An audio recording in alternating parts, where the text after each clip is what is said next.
Maswerteng gabi po mga ka-STL. Narito na pong resulta ng STL Bulacan para sa araw na to, 3rd October 11, 2025, araw ng Sabado. Naway ang mga natayan nyo po mga numero kanina ay manalo nawa ngayong gabing ito, 8 PM. Kaya't kunin nyo na po ang inyong mga ticket. Narito na po ang resulta.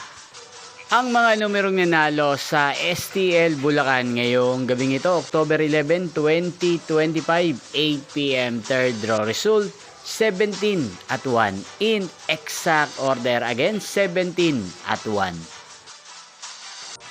At ngayong gabing ito sa STL Bulacan, natin pong i-shoutout si Kuya Harold ng Bulacan. Shoutout po sa inyo Kuya Harold, sana po ay nasa maayos kayong kalagayan at sa lahat po ng mga taga Bulacan dyan na lagi pong nanonood sa channel na to. Shoutout po sa inyo, inyo pong napanood ang resulta ng STL Bulacan. Magkita-kita pong muli tayo bukas ng alas 11 ng umaga. Thank you for watching.